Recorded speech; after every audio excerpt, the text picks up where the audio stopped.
Assalamualaikum warahmatullahi wabarakatuh. Perkenalkan saya Fadilah Nurul Afni dengan NIM 20051150101009. Prodi Sastra Indonesia, Fakultas Bahasa dan Sastra, Universitas Negeri Makassar. Di sini saya ingin menceritakan sebuah cerita dongeng berjudul Rania dengan cerita sebelum tidurnya. Yuk kita simak.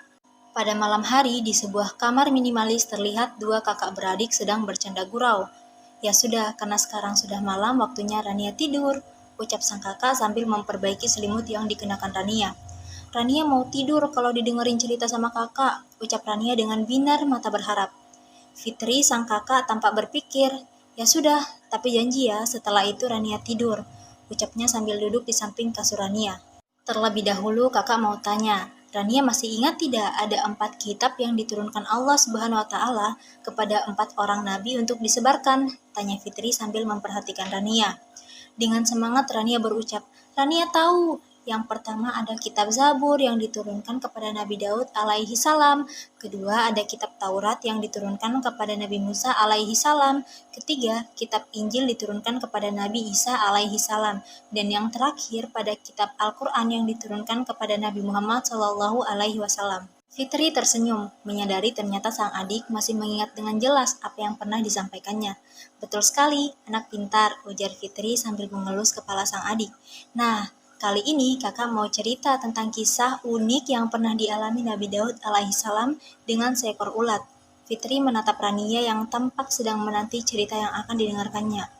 Suatu hari, Nabi Daud alaihi salam yang sedang membaca kitab Zabur sambil duduk diam di suatu surau melihat seekor ulat metah yang ada di sekitarnya. Dia kemudian mengamati ulat itu dan berpikir dalam hatinya, apa yang Tuhan harapkan dari ulat kecil ini? Mengetahui pemikiran Nabi Daud, maka Allah Subhanahu wa Ta'ala kemudian membiarkan ulat tersebut berbicara seperti manusia. Lanjut Fitri sambil mengamati Rania yang tertarik dengan apa yang diceritakannya. Ulat merah berkata, ya Nabi, Allah Subhanahu wa Ta'ala menginspirasiku untuk selalu melafalkan tasbih Subhanallahu walhamdulillah wa la ilaha illallah wallahu akbar setiap hari sebanyak 1000 kali dalam sehari.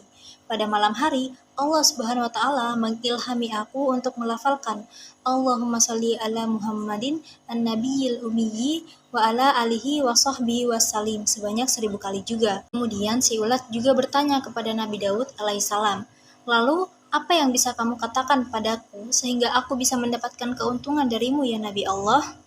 Mendengar perkataan ulat bulu membuat Nabi Daud sadar bahwa dirinya salah. Ia telah merendahkan makhluk Tuhan yang terlihat kecil dan tidak bisa berbuat apa-apa.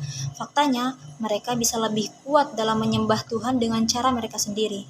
Kemudian Nabi Daud memohon ampun dan berserah diri kepada Allah Subhanahu wa Ta'ala. Begitulah sifat pemikir dari seorang rasul yang bijaksana.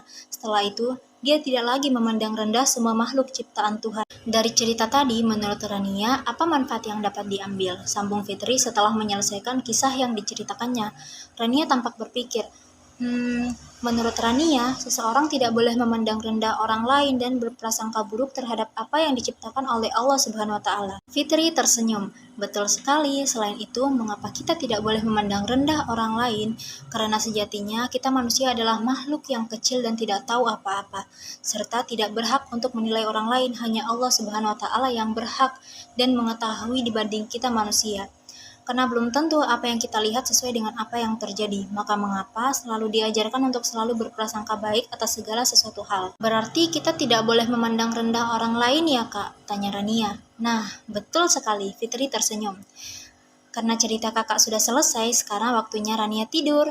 Siap kak, jawab Rania sambil memejamkan mata bersiap untuk tidur. Sekian cerita dongeng singkat dari saya. Lebih dan kurangnya mohon dimaafkan. Wassalamualaikum warahmatullahi wabarakatuh.